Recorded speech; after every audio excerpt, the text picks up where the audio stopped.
প্রিয় ভাই, internet, smartphone, Netflix, metro rail, এই আধুনিক যুগে এসেও যদি আপনাকে বলা হয় যে আপনি কারো দাস, বা আপনাকে যদি একদমই আপনার দিকে আঙ্গুল করে বলা হয় যে ইউ আর এ স্লেভ, আপনি কি সেটা মেনে নিতে পারবেন? দেখুন, আপনি যত আধুনিকতায় বড় হন না কেন, যত সুযোগ সুবিধাই আপনার থাকুক না কেন, আল্লাহ আজ্জা ওয়া জাল মানুষকে ফিতরাতগতভাবে এভাবেই বানিয়েছে যে সে কোনো না কোনো কিছুর দাস হবে, কারো না কারো সে দাস হবে।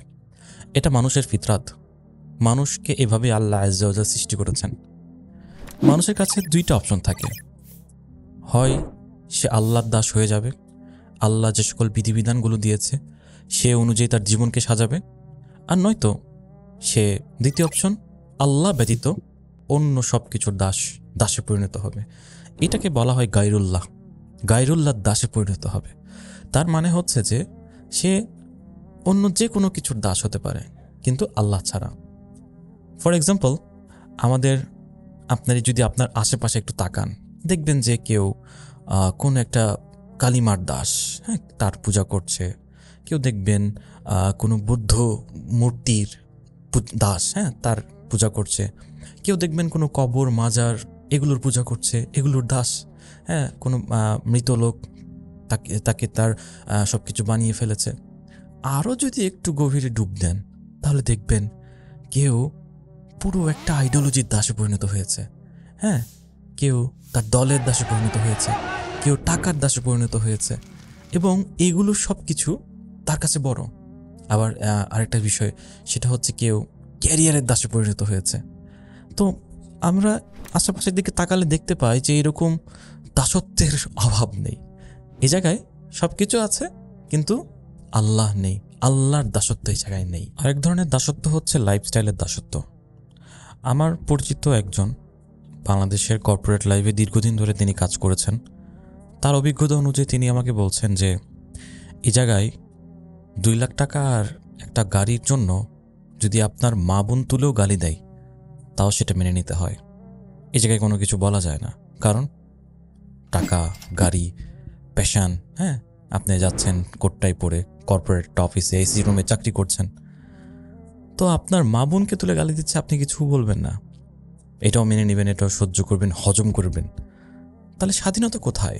আবার আমাদের সমাজে এমন শ্রেণীর লোক আছেন যারা কিনা টাকার জন্য যত ঘৃণ্য রাস্তা আছে সেগুলো সেই রাস্তা দিয়েও যেতে কোনো নিজের কাছে কোনো খারাপ লাগা, এরকম কোনো ফিলিংস আসে না তাদের মুখে। তাদের কাছে টাকাটাই হচ্ছে মুখ্য। সেটা কাউকে মেরে হোক, কাউকে কেটে হোক, কারোর সাথে চিট করে হোক, দালালি করে হোক, যেভাবে হোক সে টাকা কামাবে। রাসূল সাল্লাল্লাহু আলাইহি সাল্লাম আমাদেরকে বলেছেন যে তোমরা দিনার এবং দিরহামের দাসত্বে পরিণত হইও না। রাসূলুল্লাহ সাল্লাল্লাহু আলাইহি সাল্লাম সহিহ বুখারীতে বলছেন যে যারা দিনারের দাস, যারা দিরহামের দাস, তারা ধ্বংস হোক। তার মানে টাকার দাসত্বে পরিণত হওয়া এই জিনিসটা খুবই খারাপ, এক কথায় আর কি। তো আমাদেরকে বুঝতে হবে যে আমরা কারো না কারো দাস। এতক্ষণ পর্যন্ত যে উদাহরণগুলো দিলাম, এগুলো থেকে আশা করি আপনাদের বুঝে এসেছে। এখন খুব ইন্টারেস্টিং একটা পার্ট, যে পার্টটায় আমি দারুণ একটা এক্সাম্পল দিতে যাচ্ছি, একটু ভালোভাবে বোঝার চেষ্টা করেন। এমন এক ধরনের দাসত্বের সিস্টেম এখন চালু হয়েছে। আচ্ছা, আগে দেখেন, পৃথিবীতে একটা সময় দাসে পরিণত করা হতো। দাসীগুলো কীরকম? ফিজিক্যাল, হ্যাঁ, তাদেরকে টর্চার করা, তাদের মাধ্যমে কাজ নেওয়া, হ্যাঁ, ফিজিক্যাল এটা একটা দাসীর ব্যবস্থা ছিল। বাট এখন যে দাসীর ব্যবস্থা হয়েছে, এটা বুদ্ধিভিত্তিক বুদ্ধিভিত্তিক দাসত্ব বলা হয় এটাকে। যেমন এই জায়গায় আপনাকে ফিজিক্যালি কোনো কিছুই করা হবে না, আপনাকে বলা হবে যে হ্যাঁ, তুমি স্বাধীন, তোমার যা ইচ্ছা তুমি তাই করতে পারো, you are free for everything, you are free. But চিন্তাগত দিক থেকে আপনাকে দাসে পরিণত করা হবে। এবং এই বুদ্ধিভিত্তিক দাসের অন্যতম বৈশিষ্ট্য হচ্ছে যে আপনার মনেই হবে না আপনি দাস, অথচ আপনি কোনো মতবাদের দাস, অথচ আপনি কোনো স্কুল অফ থটের দাস, আপনি কোনো রাষ্ট্রের দাস, আপনি কোনো নীতি নির্ধারকের দাস। এইভাবে এমন আইডিওলজি যেগুলো আপনার দাস। খুব সিম্পলি হতে পারে লিবারিজমের দাস, সেকুলারিজমের দাস, খুব সিম্পলি মার্ক্সবাদ, লেনিন, এদের দাস, এই মতবাদগুলোর দাস। এখন আপনি এগুলোর ভিতরে পড়ে গেছেন এবং সেগুলো দিয়ে আপনি সমাধান খুঁজতে চাচ্ছেন। যত সমস্যা আছে আপনার এবং এই রাষ্ট্র জুড়ে, পুরো সমাজ জুড়ে যত সমস্যা আছে, এই মতবাদ দিয়ে আপনি সেগুলোকে দেখতেছেন। এইরকম দাসত্বে যারা পরিণত হয়, এগুলোকে আমরা কি বলছিলাম? বুদ্ধিভিত্তিক দাসত্ব। দেখবেন এদের কাছে ওই মতবাদ অনুযায়ী কোনো একটা জিনিস যেটা মানবজাতির জন্য হুমকি স্বরূপ, সেটাকেও তারা বলবে না এটাও স্বাধীনতা, না এটাও ভিন্নতা, এটাও মানুষ, এটাকে বলা হয় যে কি শব্দটা, ইনক্লুসিভ, এটাও ইনক্লুসিভ। সুবহানাল্লাহি ওয়া বিহামদিহি। এরকম করে সমকামিতার মতো ঘৃণ্য একটা অপরাধ, মানবজাতির জন্য হুমকি স্বরূপ একটা অপরাধকে তারা বলতেছে এটা জায়েজ। সুবহানাল্লাহ, এটা কিরকম দাসত্ব! আপনি বুঝতে পারছেন ডিফারেন্সেস বিটুইন ফিজিক্যাল এবং বুদ্ধিভিত্তিক দাসত্ব? আশা করি এই বিষয়টা আপনার মস্তিষ্কে গেছে।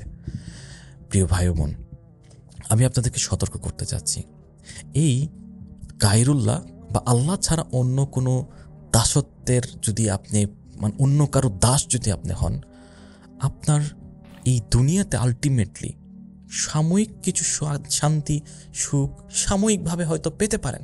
তারপরেও এইগুলোর সাথে দেখবেন আপনার জীবনে ডিপ্রেশন, হতাশা, আপনার ভালো লাগছে না, কারণ আপনার ডিফল্ট সফটওয়্যার, মানে আপনার যে এই যে মানুষের যেভাবে সৃষ্টিগত মানুষের যে গঠন, এই গঠন অনুযায়ী, মানুষের মনের গঠন অনুযায়ী, মানুষের যে একটা সোল বলে একটা শব্দ আছে না, সোল, বিজ্ঞানীরা কিন্তু এখন পর্যন্ত আবিষ্কারও করতে পারে নাই। তার যে একটা ভালো লাগা, এগুলোর সাথে না এগুলো যায় না। এই গায়রুল্লাহর দাসত্ব করে এগুলোতে আপনার সোলটা শান্ত হয় না, শান্তি পায় না। এক কথায় দেখবেন যে সাময়িক সুখ পাচ্ছেন, কিন্তু আপনার ভালো লাগছে না, এর ভিতরেও সমস্যা, এর ভিতরেও ডিপ্রেশন, এর ভিতরেও যত আপনাকে অশান্ত রাখার মতো এলিমেন্টসের অভাব নাই। আর দিন শেষে আপনি কোথায় যাবেন? সেই শয়তানের সাথে জাহান্নামে যাবেন। আর যারা আল্লাহর দাস, আল্লাহর কথা অনুযায়ী চলে, আল্লাহ দেওয়া বিধিবিধান অনুযায়ী চলে, আল্লাহর দেওয়া বিধিবিধান অনুযায়ী এই দুনিয়াতে, এই জমিনে, এই সমাজে, এই রাষ্ট্রে শান্তি প্রতিষ্ঠা করতে যারা মগ্ন থাকে সবসময় আল্লাহর দাসত্ব করার জন্য, তারা এই দুনিয়াতেও স্মুথলি চলে, তাদের জীবনে কোনো হতাশা, ডিপ্রেশন এগুলো নাই। রাসূলুল্লাহ সাল্লাল্লাহু আলাইহি ওয়াসাল্লাম বলছেন যে মুমিনের আবার হতাশা কিসের, মুমিনের আবার দুঃখ কিসের, সুবহানাল্লাহ, মুমিনের আবার কষ্ট কিসের? মুমিন যদি অসুস্থও হয় সেটাও তার পাপ মোচনের একটা অংশ। সুবহানাল্লাহি ওয়া বিহামদিহি। তার প্রত্যেকটা পদক্ষেপেই, মুমিনের প্রত্যেকটা পদক্ষেপেই রয়েছে প্রশান্তি এবং আল্লাহর সন্তুষ্টি। সুবহানাল্লাহ।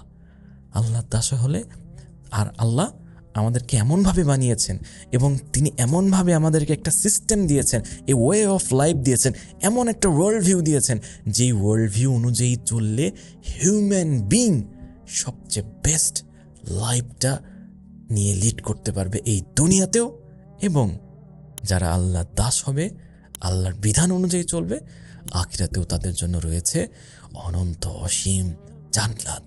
যে জায়গায় গেলে তার কোনো কষ্ট থাকবে না, যে জায়গায় গেলে সে কখনো অসুস্থ হবে না, সে কখনো ডিপ্রেশনে পড়বে না, সে সব সময় সুখে শান্তিতে থাকবে।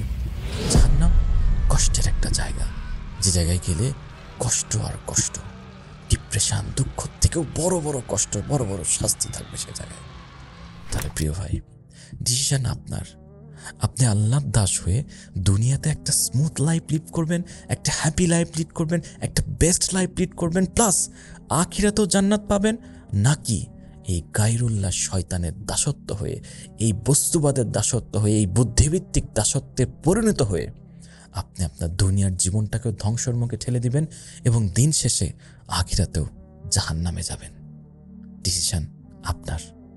আল্লাহ আমাদেরকে, আমাদের প্রত্যেককে এই বুঝটা, এই বিষয় সম্পর্কে সঠিক চিন্তা, সঠিক বুঝ আমাদের ভিতরে দিন, এই দোয়াই করছি।